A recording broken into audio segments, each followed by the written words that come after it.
Tá. Eu sou meio que o... Mais alguém? Oh, espera um pouquinho só. Querem tirar foto. Pessoal, posando para foto. Digam suco de abóbora.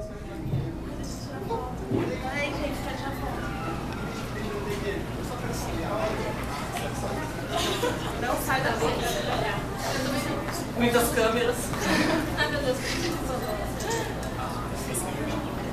Ok. Todas as câmeras já cameraram, gente? Ok. Vamos lá. Vamos entrevistando pessoa por pessoa, perguntando o nome, número de série. Oi, qual que é o seu nome? Felipe. Felipe, você está representando? Harry. Harry Potter por Felipe. Muito bom, pessoal. Já pega as palmas direto. Não, vamos aplaudir então.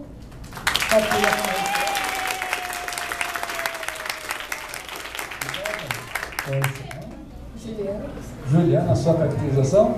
Só uma aluna minha. Aluna de rock. Aluna da Grifinória. Palmas. Gente, o detalhe do tênis é uma coisa que tem que ser notada. Viu? Britânico até o pé. Nome? Fagner. Fagner, a sua representação. Não, eu canto.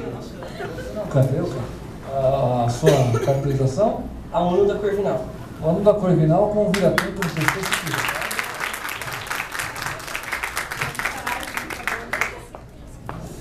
Qual é o seu nome? Thaís. Thaís, a sua caracterização? Aluna da São Celino. Aluna da São Celina. Palmas para Thaís. Seu nome? Raíssa. Raíssa, né? Sua caracterização? Aluna da Grifinória. Mais uma aluna da Grifinória. E as palmas para ela. Oi, seu nome? Carol. Carol. A sua caracterização para explicar para o pessoal? Harry veio pra Ju. Aluno da Grifinória, né? Vamos lá, palmas para a Carol. É a irmã perdida de Harry Potter. Gente, o que você achou assim?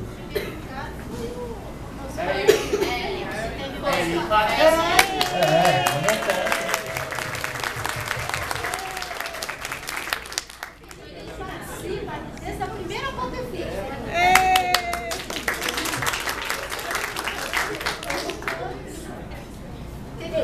Depois eu senti um nível um pouquinho maior para você. Vamos de novo. Ela, Nossa, Juliana, a Juliana, palmas para ela. Fagner. A Thaís.